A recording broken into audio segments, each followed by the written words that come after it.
Tu m'as ébloui par tes mélodies, tu m'entoures d'un chant d'amour, chant de délivrance devant mes ennemis. Toutes mes craintes s'enfuient. Je ne suis plus esclave de la peur. Je suis enfant de Dieu. Je ne suis plus esclave de la peur. Je suis enfant de Dieu.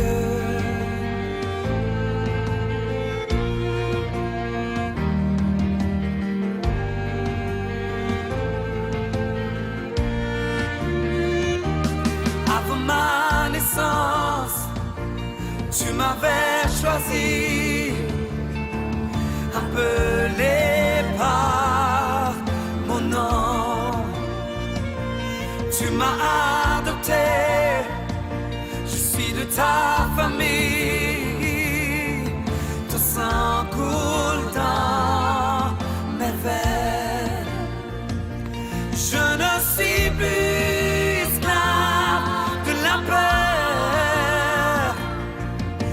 je suis enfant de Dieu. Je ne suis plus esclave de la peur. Je suis enfant de Dieu. Je ne suis plus esclave de la peur. Je suis enfant de Dieu. Je ne suis plus esclave de la peur. Je suis enfant de Dieu.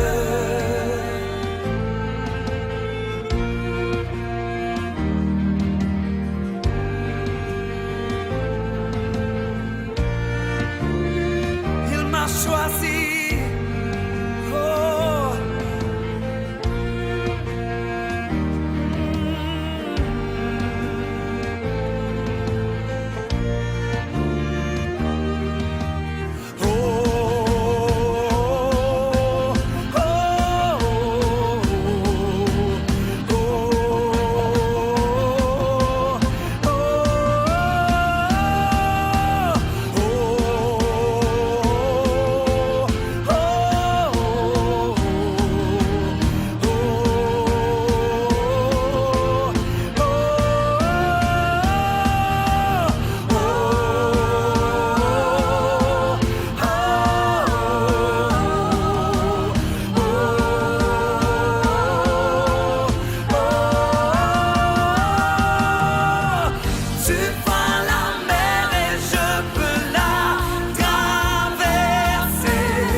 Plus esclave de la peur.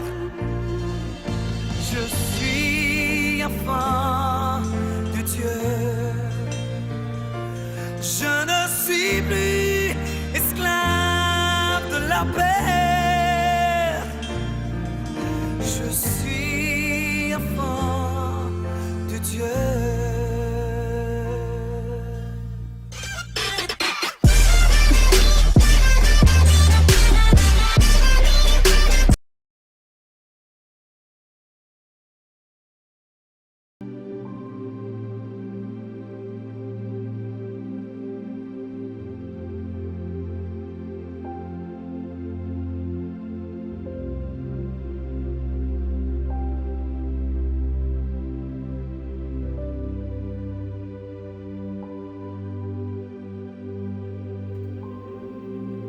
Gloire à Dieu, bienvenue à notre émission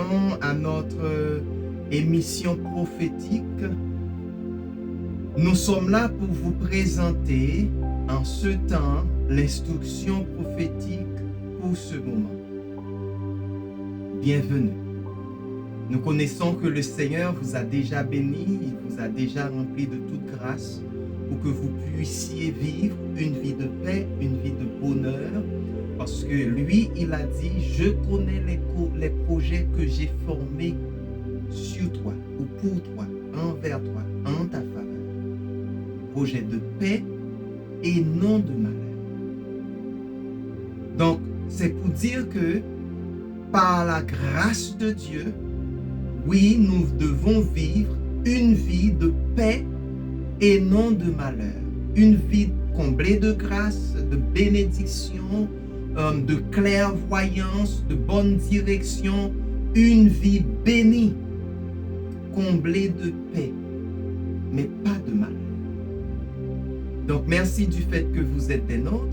Nous allons prier avant de commencer avec l'instruction prophétique pour aujourd'hui. Nous allons demander à Papa de nous guider, ok? Prions ensemble. Seigneur, au nom de Jésus, nous t'exaltons, nous te psalmodions, nous te glorifions, Seigneur, pour tes multiples bienfaits, pour tout ce que tu as fait dans notre vie. La majorité de ces choses, Seigneur, nous ne sommes même pas conscients. Tu nous protèges, tu nous gardes, tu nous as bénis, tu as planifié pour nous toutes bonnes choses avant même la création du monde, avant que nous soyons nés, Papa. Sois élevé, sois glorifié. Merci, Papa, pour ce temps béni. Papa, nous voulons t'inviter. Nous ne voulons pas parler de par notre connaissance, notre savoir, peut-être on peut parler de tout ce que nous pouvons apprendre dans la chair, Seigneur. Ce n'est pas ça que nous voulons présenter. Mais nous voulons te présenter, Seigneur. Nous voulons présenter ton royaume. Nous voulons parler aux autres de ce que tu dis, ce que tu veux faire, Seigneur.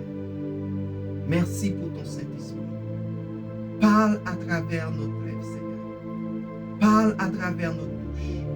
Utilise-nous, Seigneur, puissamment pour que ton message soit véhiculé, pour que le royaume soit acclamé, Seigneur. Merci pour ce temps. Nous te remercions pour le Saint-Esprit. Et au nom de Jésus-Christ, j'ai prié. Amen. Amen. Amen. Encore une fois, bienvenue. Et sans plus tarder, nous voulons remercier nos parents spirituels, les apôtres Moïse et Jessica Castillo.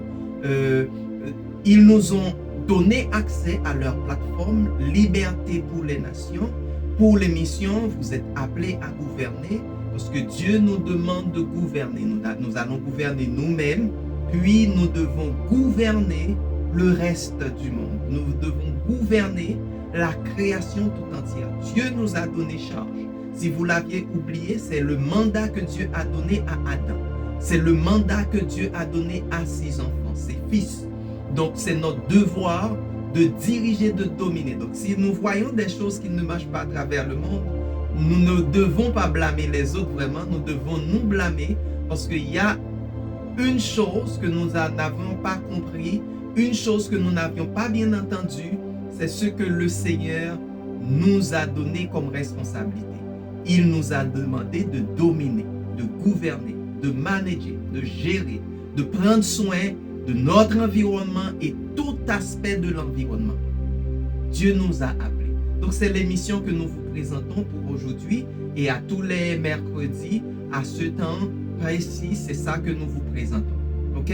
Donc, soyez bénis et merci du fait que vous êtes là encore une fois.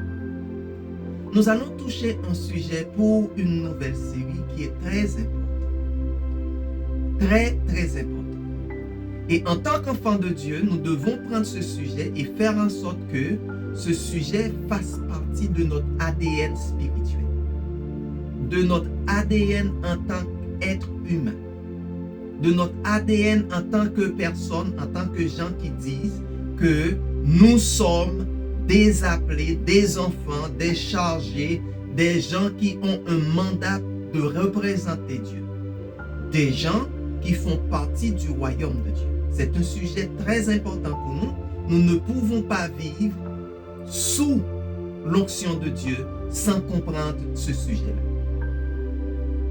La série s'intitule « Je n'écouterai pas les peurs. Je ne donnerai pas mes oreilles à la peur. Je ne vais pas entendre ce que la peur dit. Donc, je n'écouterai pas la peur. » Et aujourd'hui, vous et moi, nous connaissons que la peur règne sur de nombreuses personnes, sur la majorité. Dès que nous voyons Babylone, nous pouvons comprendre et reconnaître que c'est la peur qui dirige. Quel que soit le milieu politique, économique et santé, tous les aspects de l'être humain qui vit dans ce monde et qui vit dans Babylone, la peur règne et domine sur eux. Donc, ceci étant dit, il y a une chute. Dès qu'on voit peur, on voit chute, on voit connexion avec une entité qui n'est pas Dieu. Donc, nous pouvons comprendre que des peuples primitifs, à cause de la peur, manquaient et manquent toujours de paix. Ils n'ont pas la volonté de continuer, de bien faire, d'aller en avant, de progresser normalement parce que la peur réside en eux. L'exemple que nous pouvons donner, c'est comme si vous êtes à un endroit et qu'il y a une inondation et votre maison se trouve à l'endroit qui est inondé. La façon que l'eau rentre dans la maison, ça commence petit à petit et ça prend beaucoup de place. Mais après, l'eau doit sortir. L'eau doit trouver un moyen de sortir. Donc, c'est la même chose que la peur fait dans la vie de l'être humain. La peur entre doucement, tranquillement et le plus souvent avec force, avec fracas. Mais cette peur-là doit sortir. Et cela fait que une personne qui arrive à un niveau où la peur dépasse la limite, on ne peut plus contrôler cette peur-là. On n'aura plus le contrôle de la peur. Donc, vous et moi, nous pouvons comprendre qu'il est naturel de ressentir de la peur quand nous sommes menacés par quelque chose. Quand nous sommes subitement menacés par quelque chose qui peut peut-être nous surprendre, quelque chose qui peut nous menacer la vie, on peut ressentir la peur. Donc, nous pouvons dire aussi que cela fait partie de notre émotion. Nous ne pouvons pas laisser cette peur-là nous gouverner. En tant qu'enfants de Dieu, nous ne devons pas laisser la peur nous gouverner. Donc, nous aspirons tous à voir Dieu à l'œuvre dans notre vie. Mais chaque fois que nous recevons des nouvelles désagréables, nous nous sentons mal avec des peurs et nous commençons par des questions, nous commençons à poser des questions qui sont un peu mal intentionnées et qui nous gâchent la vie de foi ou la vie de confiance que nous voulons exercer en Christ. Quelle question? On va demander, mais où est Dieu? Dans cette situation qui vient m'attaquer, qui vient pour me détruire, où est Dieu? Où est le Seigneur? Pourquoi le Seigneur m'a abandonné? On se dit, mais où sont les promesses de Dieu? Dans ce temps où je suis à un niveau, la mort n'est pas loin. On commence à poser des questions que normalement un enfant de Dieu qui connaît la parole de Dieu, qui connaît les promesses de Dieu, ne va pas poser. là, on se dit, mais pourquoi cela se produit? Pourquoi ces choses-là nous arrivent? C'est parce que nous sommes remplis de peur. C'est parce que nous sommes remplis de peur. Et j'ai un témoignage personnel, et je me souviens, je suis né d'une famille chrétienne, et je suis né à l'église, et j'avais l'habitude de prendre la parole devant plusieurs personnes, devant peut-être centaines et plus. Et un jour comme ça, je ne peux plus. Si on me donne le micro, je ne peux pas parler. Mais je sais qu'il y avait un enchaînement de choses qui m'ont gâché cette confiance, et la peur vient dans ma vie. Je ne pouvais plus parler de Dieu, je ne pouvais plus prêcher la parole, je ne pouvais plus toucher un micro. J'avais peur, je tremblais, c'était vraiment effrayant. Et un jour comme ça, j'ai dit, j'aurai plus peur. J'aurai plus peur. C'est comme une décision que j'ai prise et j'ai dit, c'est fini. La peur est terminée dans ma vie. Et la résolution que j'ai prise, c'était, quand j'ai peur, je vais attaquer. Je vais faire la chose qui me fait peur. Cela ne veut pas dire que je vais agir d'une façon outrée, d'une façon irréfléchie, d'une façon médiocre, exécrable, mettre ma vie en danger. C'est pas ça que j'ai dit. Mais quand Dieu me dit de faire quelque chose, quand j'ai envie de faire quelque chose, que je vois et je connais qui est bon pour moi, je vais foncer tout simplement. Quelle que soit la façon que je me sens. Et dans la soirée, quand je vais dormir, une dame est venue me voir dans mes songes et me dit, qu'est-ce que tu as dit? On dirait que tu as dit que tu n'auras plus peur. Tu vas avoir peur. Tu auras la peur. Tu vas avoir peur. Et dans la matinée, j'ai pu comprendre que la peur que j'avais dans ma vie n'était pas de Dieu. Dieu ne donne pas la peur. Dieu ne donne pas la peur. D'ailleurs, vous et moi, nous connaissons que la parole dit que Dieu ne nous donne pas un esprit de peur. Et je peux comprendre. Maintenant, j'ai resté avec la résolution. Si quelque chose me fait mal, si quelque chose cherche à me faire peur, je vais attaquer cette chose. Je vais être assez brave. Disons cela, c'est pourquoi cette série a pour but de nous équiper, de nous donner les outils pour pouvoir surmonter les peurs et apprendre à renoncer à tout ce qui est contraire à ce que Dieu dit.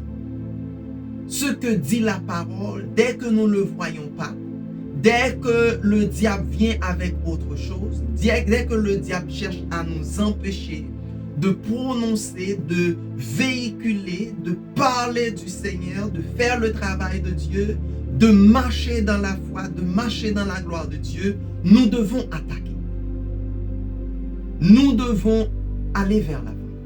Parce que Dieu ne nous donne pas un esprit de peur. Donc, je n'écouterai pas la peur.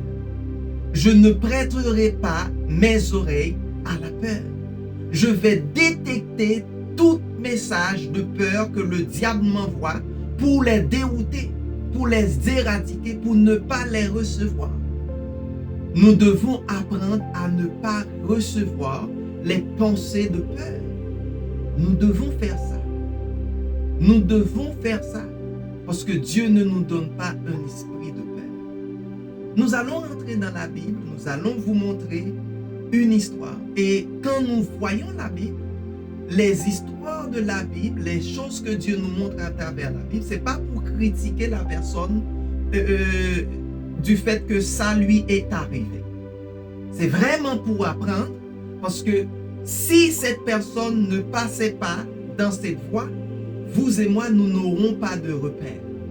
Donc la parole, à travers ces personnes, nous donne des exemples pour que notre vie soit exemplaire, pour que nous n'aurions pas d'excuses, pour que la chose de Dieu soit perfectionnée vraiment en nous, de par la parole. Donc, nous allons voir l'histoire de Naomi, et je vais lire pour vous le verset Ruth, le verset 1 et le chapitre 1, le verset 1. Je vais le mettre pour vous et nous allons lire ensemble, s'il vous plaît. OK? ça dit? À l'époque où les chefs gouvernaient Israël, on parlait des juges, une famille survint dans le pays, un homme de Bethléem en Juda partit séjourner avec sa femme et ses 2 fils dans la campagne du pays de Moab.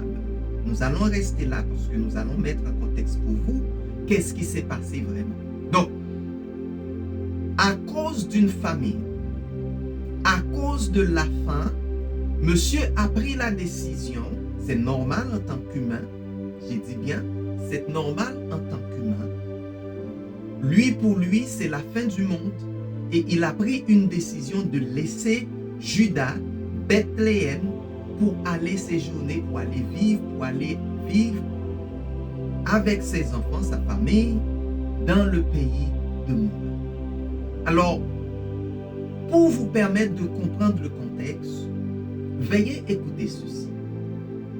Moab était situé sur un haut plateau sur la rive orientale de la mer Morte, la mer Salée. Les Moabites étaient liés aux Israélites par leurs ancêtres communs. Le nom est Téra, c'est le nom de l'ancêtre qui connectait Israël à Moab. Le dieu des Moabites était Chemosh. Okay? Mais les Moabites adoraient également de nombreux autres dieux, des dieux païens. Et les Moabites avaient l'habitude d'offrir des sacrifices humains. Donc, disons que monsieur a pris sa famille, il les a enlevés de la terre que Dieu a promis, de la terre sainte, pour les emmener à un endroit où l'on fait des sacrifices humains pour des dieux païens. Il est sorti à un endroit à cause de la faim pour aller habiter dans le centre de la mort, pour aller habiter dans un pays où on n'a aucun égard pour la vie humaine. Pour la faim. Donc, Naomi et son mari, ils ont écouté la peur et ils ont quitté la terre que Dieu voulait qu'elle soit, ou que Dieu voulait qu'elle soit. Ils ont quitté l'endroit où se trouvait la présence de Dieu. Cet endroit a été béni indépendamment de la famine. Donc c'est un endroit, pas à cause de la famine, qui fait que cet endroit n'était pas béni. La terre de gloire, la terre de louange, la terre qui va accueillir la naissance du Sauveur, à Bethléem, à Juda.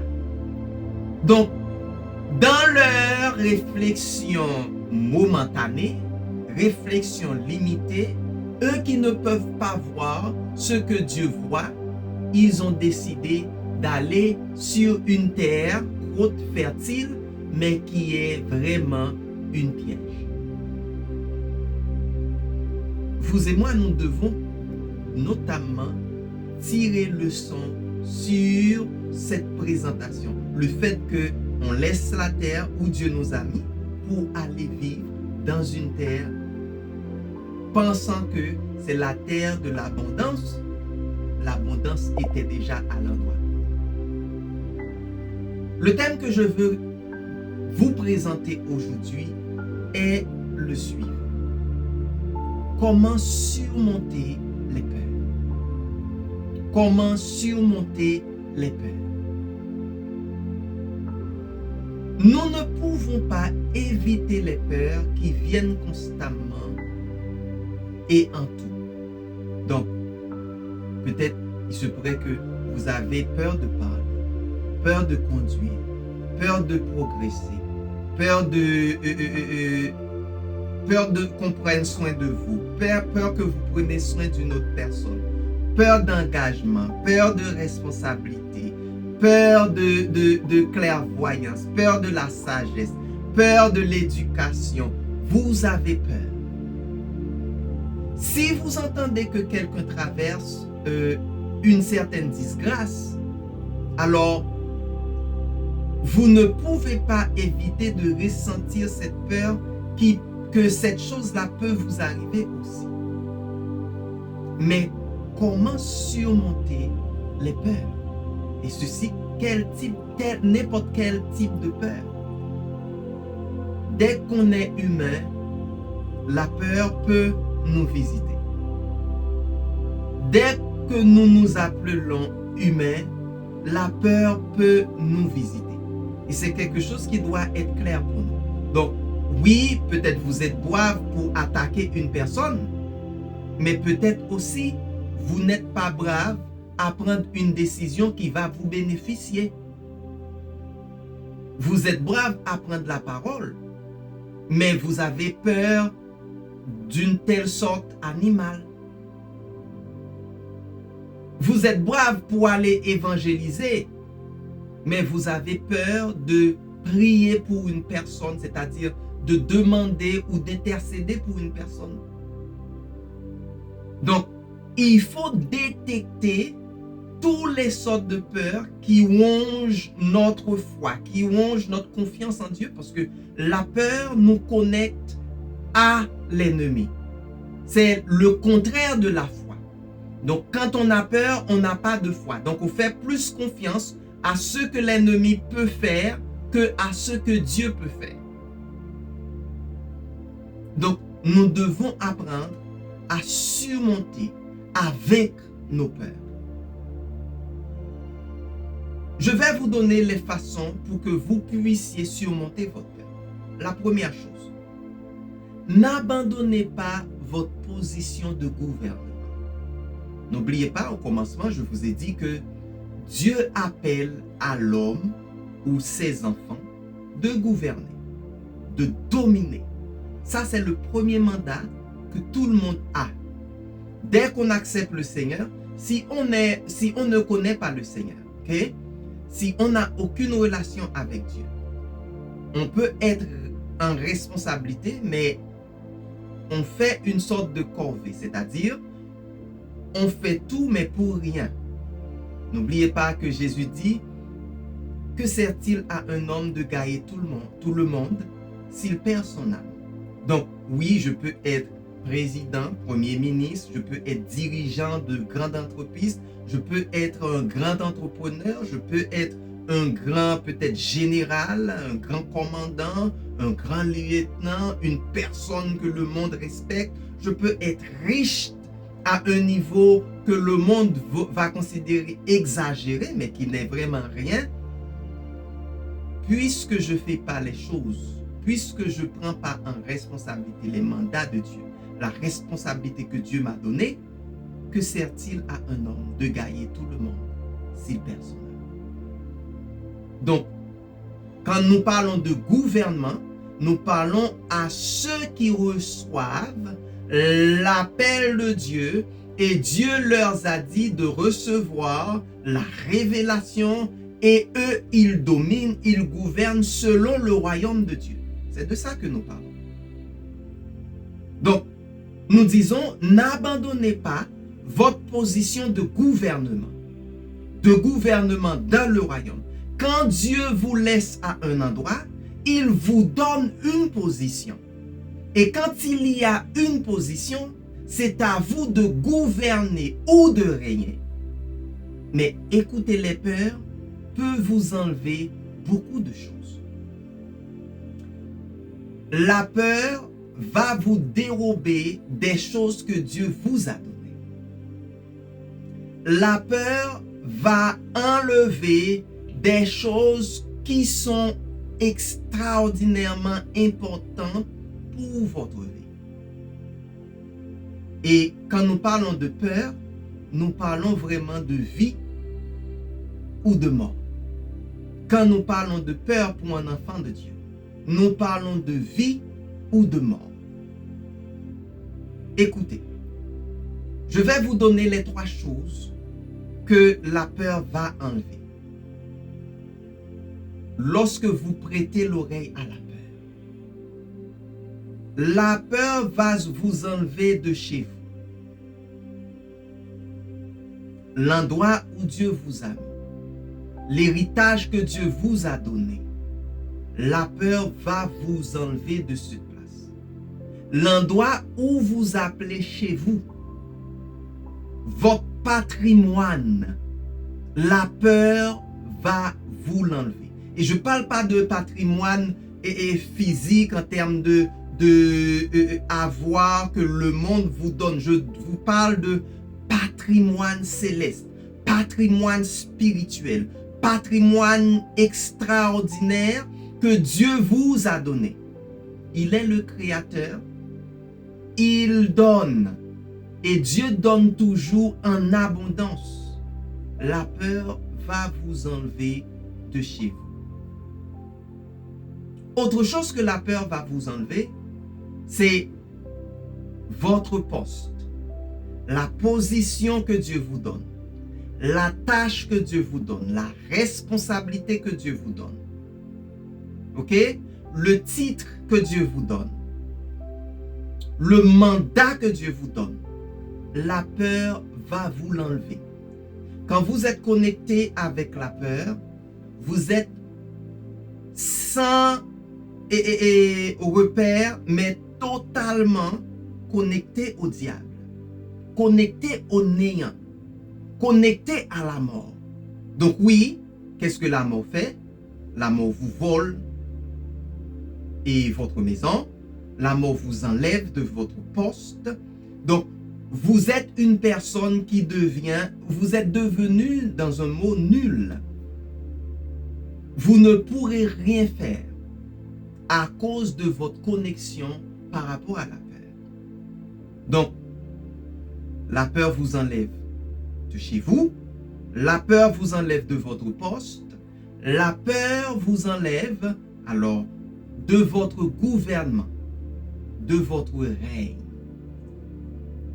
Lorsque vous êtes enfant de Dieu, vous avez deux titres. Vous êtes roi et vous êtes prêtre. Roi, c'est parce que vous faites des décrets, vous dominez, vous êtes responsable d'un royaume, vous êtes un roi. Et lorsque nous parlons de prêtre, c'est parce que vous êtes responsable de porter des sacrifices, sacrifices de louange, sacrifices d'action de grâce, sacrifices de bonne vie. Vous êtes une personne qui invite et qui prenne la louange des autres pour l'emmener au trône de gloire. Vous êtes une personne qui règne avec Dieu. Vous êtes une personne qui vit dans le royaume de Dieu. La peur vient pour vous enlever de ces places-là. Alors, la question que je pourrais avoir pour vous, est-ce que vous pouvez vraiment laisser ces choses aller à cause de la peur? Est-ce que vous allez vivre vraiment en dehors de la gloire de Dieu à cause de la peur? Est-ce que vous allez vous laisser être handicapé à cause de la peur? Et je vais vous dire, quand cela vous arrive, vous cessez d'être un arbre implanté. Vous cessez d'être un arbre implanté.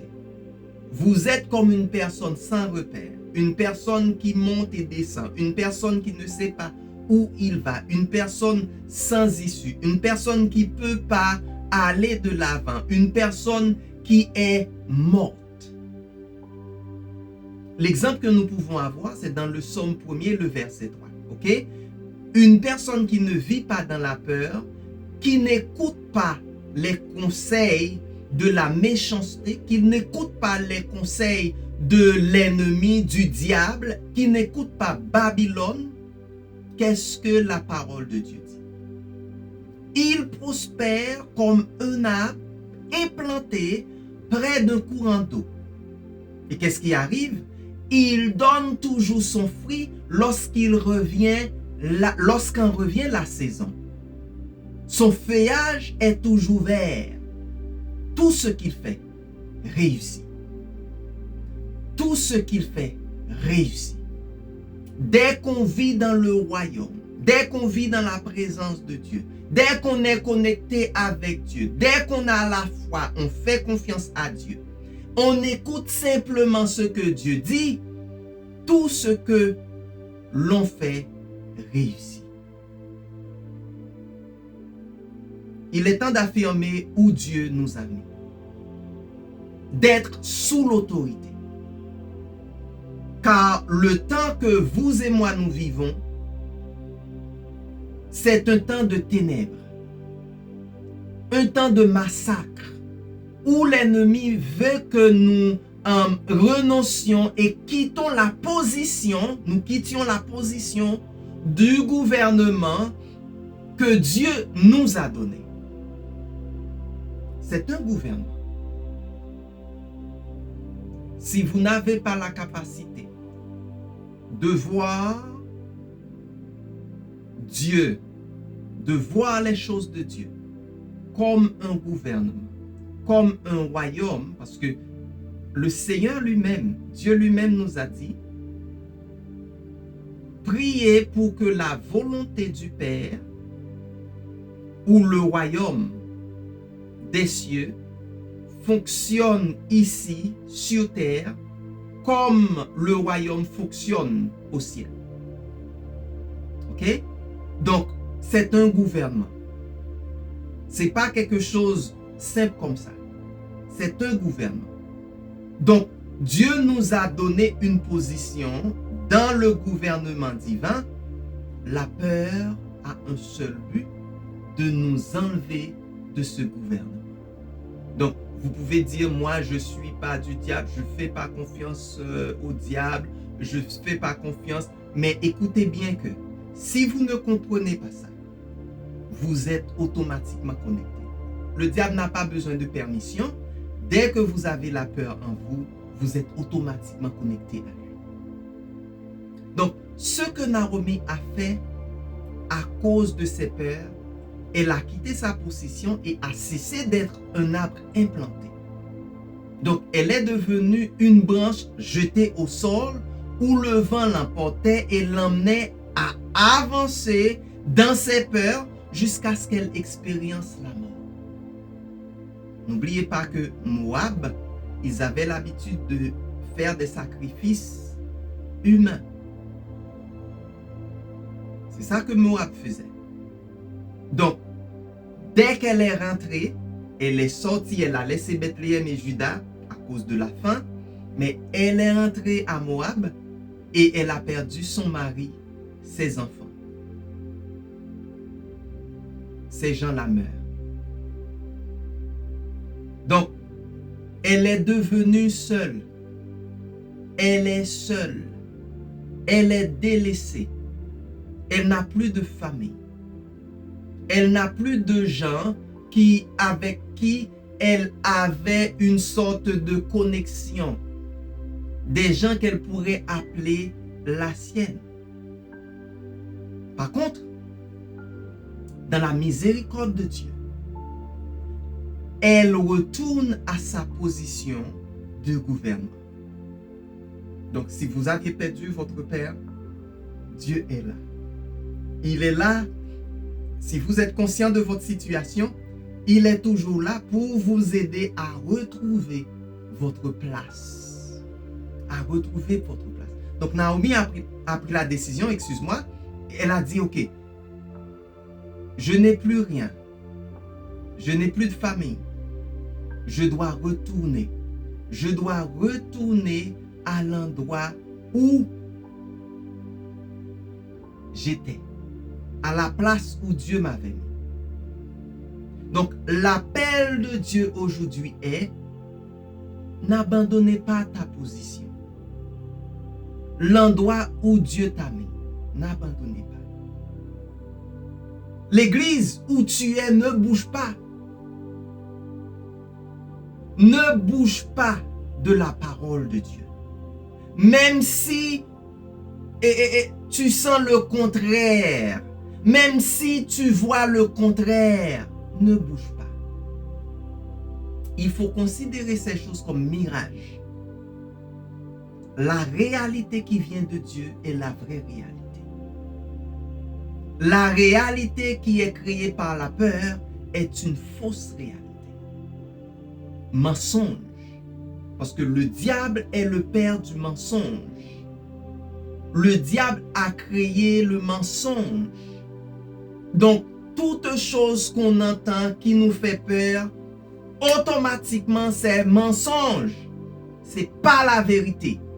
Parce que l'esprit de peur ne vient pas de Dieu. Il ne nous donne pas un esprit de peur. Donc, il faut s'activer pleinement dans la foi.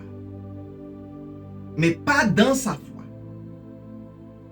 Par exemple, une personne qui dit, ok, moi, je fais confiance. J'ai fait confiance. Je me fais confiance. Je sais que je peux. La psychologie, c'est ça que ça enseigne. Oui, on va répéter des choses pour dire que je peux faire ça, je peux conquérir ça, je peux achever ça, je peux toucher à ça, on peut se dire ça. Mais il faut, en tant qu'enfant de Dieu, vivre dans la foi totale du Christ par la parole. Donc, nous n'allons pas utiliser une foi basée sur notre charnalité. Parce que quand nous parlons d'humain, quand nous parlons de nous, nous voyons la chair. Mais nous allons agir totalement en fonction de la foi de Jésus-Christ, de la foi du Christ par sa parole. Ce que Dieu, lui, il a dit. Ce que la parole de Dieu dit.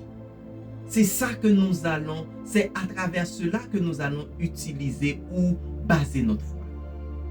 La deuxième chose, que dit Dieu aujourd'hui pour l'Église? Qu'est-ce que Dieu dit à l'Église?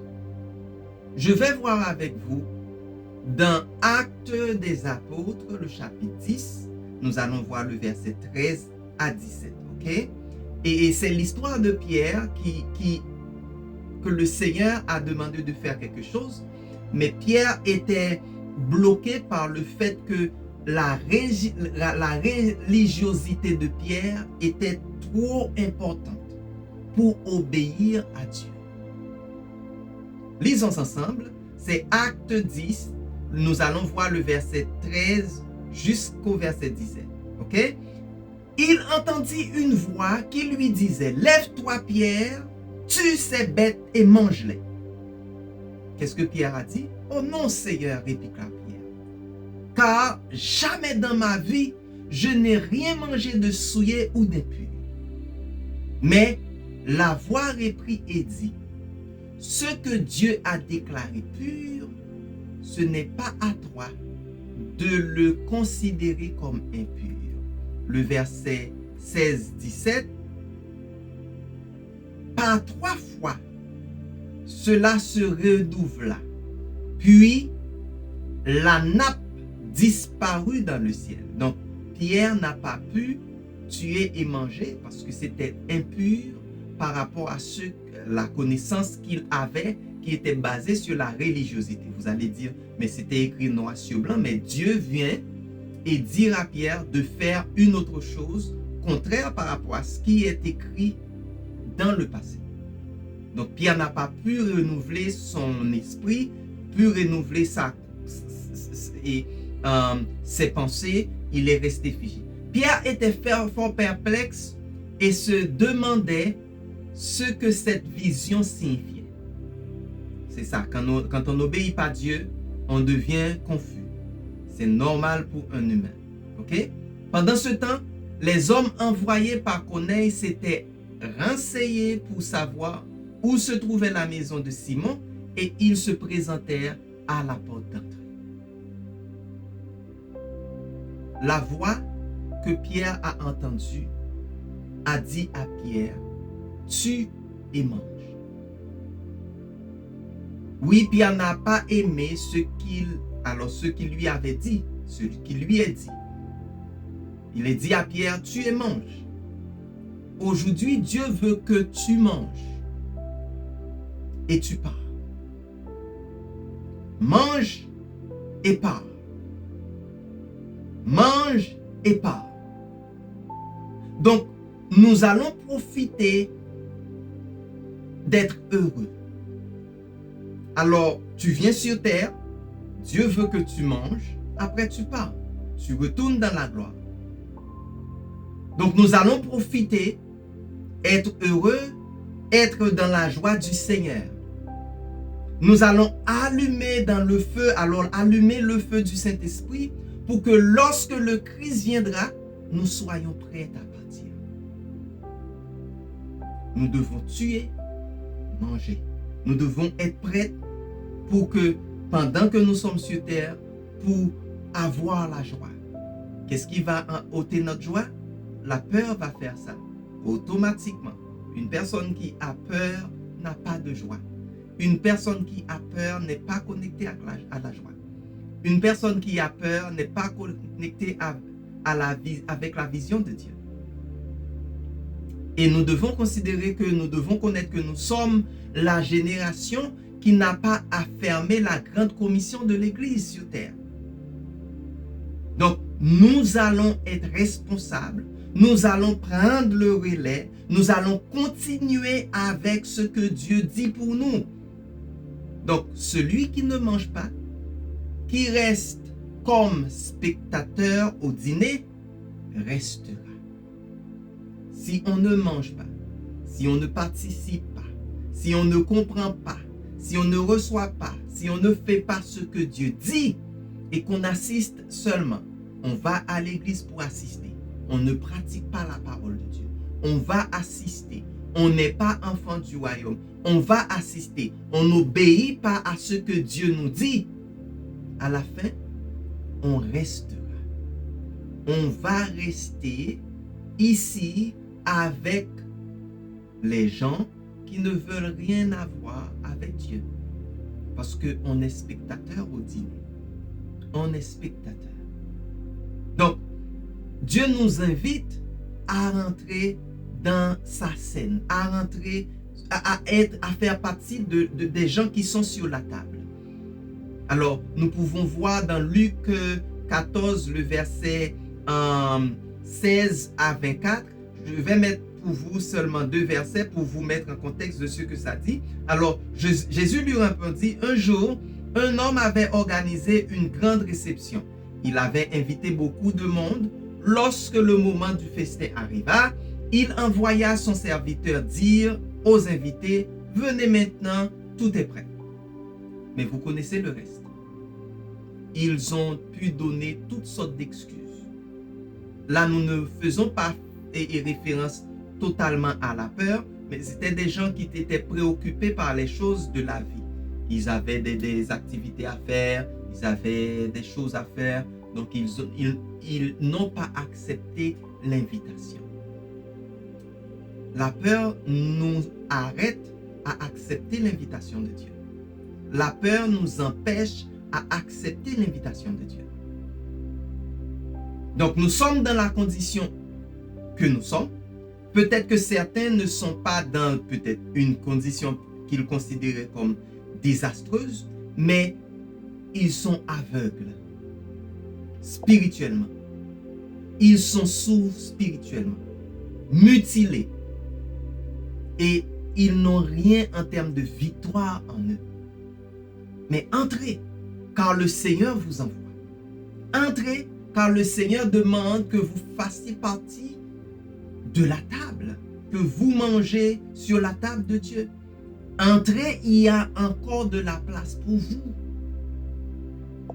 Ne manquez pas ce que le Christ a déjà fait sur la croix du Calvaire. Ne ratez pas ce que le Dieu de gloire a déjà accompli dans votre vie, pour votre vie. Ne ratez pas la gloire de Dieu pour vous à cause de la peur. Dieu vous invite à venir ou de venir dîner. Dieu vous invite à faire partie ou à prendre votre place sur la table. Dieu vous invite à gouverner, à manger. Dieu vous invite à vous nourrir pour pouvoir aider les autres. Qu'attendez-vous? Qu'attendez-vous? Ceux qui sont sur la table et qui sont comme spectateurs, qui ne participent pas, qui ne mangent pas, ceux-là ou ces gens-là resteront. Ils n'auront pas au festin de gloire. Maintenant, pourquoi tu ne veux pas aller au dîner? Pourquoi tu ne veux pas participer au festin que Dieu a mis pour vous? Parce que vous êtes dans une position d'ouvrier. Vous n'avez pas un manteau de serviteur, mais vous êtes un ouvrier. Et je vais faire la différence pour vous entre ouvrier et serviteur. Un ouvrier, nous pouvons considérer spirituellement un ouvrier, c'est quelqu'un qui est sous un poids insupportable. Cette personne s'accommode de tout ce qui l'envahit. Ok? C'est comme l'eau, il prend la forme du vase où tu le mets. Donc, il prend la forme de tout ce qui l'accable. Il vit une vie qu'un enfant de Dieu ne devait pas vraiment connaître. Mais cette personne ne pourra aller plus loin. Pourquoi? Parce que c'est un ouvrier. Il a cette tâche à faire et il est touché pour cette tâche. Il est rémunéré pour cette tâche. Il n'a aucune relation avec la personne qui lui a donné la responsabilité. Il est venu, si c'est un crayon qu'il doit déposer sur une table, il dépose le crayon, il reçoit son argent. Donc, il est porteur de souffrance. Il est victime. Alors, cette personne est victime. Cette personne ne peut pas se réformer. Cette personne ne peut pas renouveler l'esprit. Cette personne met sa confiance ou croit beaucoup plus aux circonstances qu'en Dieu. C'est ce que la peur fait. C'est ce que l'ouvrier, lui, il consomme. Il n'a pas de relation. Et vous voyez, il y a beaucoup de gens qui sont à l'église, qui ne sont que des ouvriers. Des ouvriers. Des ouvriers. Ils vont rester sur place. Ils ne vont pas avancer parce que leur vie est remplie de peur. Mais ils font une tâche. Et c'est fini. Ok? Et l'exemple que nous pouvons voir, c'est que nous avons dans 2 Rois 5, le verset 20, l'exemple de Géasi qui était un ouvrier en tant que tel. Bien qu'on comprenait qu'il devait être le serviteur d'Élisée, mais il était un ouvrier. Ok? Et Élisée n'a jamais appelé Géasi serviteur. Parce que ce type de serviteur passe jamais la barre de crédibilité. On les fait par confiance. Ces serviteurs ne vont pas assis sur la table qui est réservée aux gens qui ont une relation avec le maître, avec la personne qui les a embauchés. Ok? Il n'a jamais renouvelé l'esprit. Il n'a donné aucune preuve de bon serviteur. Et je vais lire pour vous ce que Géasi a dit, la façon qu'il voit son patron ou la façon qu'il voit la personne qui avait cette relation avec lui en termes d'Élisée. Ok? Géasi, le serviteur d'Élisée, l'homme de Dieu, se dit: mon maître a voulu manager ce Syrien, Naaman, et il l'a laissé partir sans accepter aucun des cadeaux qu'il lui avait apportés. Entre parenthèses, c'est quelque chose que moi et ma femme nous parlons de ça, et peut-être un jour nous allons vous parler de ça. La personne qui vous apporte de l'argent pour la prière, pour ceci, pour cela, c'est comme la personne fait une sorte d'échange. Entre parenthèses. C'est ça qui est arrivé à Géasi. Lui, il pense que le serviteur de Dieu n'est pas assez intelligent, il ne prend pas les avantages, il n'accepte pas de récompense. Oh, et qu'est-ce qu'il a dit? Il a sermenté: aussi vrai que l'Éternel est vivant, je vais le rattraper et j'obtiendrai certainement quelque chose de lui. J'obtiendrai certainement quelque chose de lui. Naaman était un lépreux. L'homme de Dieu lui a envoyé donné sa lèpre à la rivière. Mais Géasi, qui n'était pas un bon serviteur, qui était un ouvrier, c'est-à-dire qui ne respecte pas le maître, qui parle dans le dos du maître, qui fait les choses contrairement à la façon que le maître fait, qui pose des questions pour dire que toi là, tu n'as jamais pensé aux avantages, tu n'as jamais pensé aux choses qui pourraient te prospérer. Moi, je vais tirer avantage. Moi là, je vais prendre ça, je vais tirer ça, je vais voler ceci, je vais voler cela. Et le maître ne connaîtra pas. Le Dieu de gloire nous voit. Lui, il appelle vraiment, pas des ouvriers en tant que tels, des gens qui n'ont aucune relation avec lui, il appelle des serviteurs. Il appelle des serviteurs. Les vrais serviteurs, qui sont-ils? Ce sont ceux qui obéissent à l'ordre du Seigneur, qui habitent la maison du Seigneur. Un serviteur a un plus grand privilège. Alors pour ces gens qui servent vraiment Dieu, non pas avec leurs arguments, leurs réflexions, leur logique, mais comme Dieu le dit. Donc, ces gens qui obéissent à ce que Dieu dit. Ok? Donc, ils se dédient pour faire la volonté de Dieu. Pas autre chose. Pas des choses de leur propre intérêt. Ils ne se voient pas. Ils honorent le Seigneur. Ils vivent en fonction de ce que Dieu dit. Ils fonctionnent simplement, alors je parle de ces gens qui fonctionnent simplement et totalement pour l'avancement du royaume. Pour l'avancement du royaume de Dieu. Je demande que le Seigneur te dise un jour, fidèle serviteur, que ça soit votre partage, que vous soyez un enfant de Dieu, que Dieu dit fidèle serviteur. En très peu, tu as été fidèle. Je te donne la direction, la responsabilité, la gestion, la gérance sur beaucoup plus. Venez et partagez la gloire de ton Seigneur. Que cela soit votre partage. Donc les serviteurs sont ceux qui sont assis à la table, pas les ouvriers. Ne quittez pas donc votre position. Ne faites pas ça. N'acceptez pas que la peur vous enlève de votre position, de l'endroit où Dieu vous a mis. N'acceptez surtout pas ça.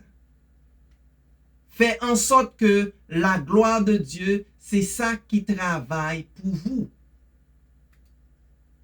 Recevez ce que Dieu dit pour vous. Ce que Dieu veut pour votre vie. Écoutez ce que Dieu dit aujourd'hui pour l'Église. Et entrez, car la porte est ouverte.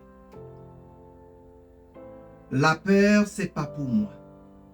La peur, c'est pas pour vous. Dieu veut que nous vivions une vie libérée. Et c'est la vérité de Dieu qui vous affranchira. Les projets qu'il a pour nous, ce sont des projets de paix, pas de malheur. Donc nous devons espérer la paix, pas malheur. Donc, je dois déraciner en moi, dans ma conception de la vie, dans les choses que je vais faire, je dois totalement déraciner la peur. Parce que je ne pourrai pas voir la gloire de Dieu quand je perds. Je ne pourrai pas voir la manifestation de Dieu quand je perds. Je me mets dans une mauvaise position à cause de la peur. Je suis en connivence, en relation totale avec le diable à cause de la peur. Je suis où je vais avec le diable quand j'ai peur en moi. Le diable connaît que tu lui appartiens quand tu as la peur. Donc nous devons arrêter, nous devons stopper Nous devons éradiquer toutes les sortes de peurs dans notre vie.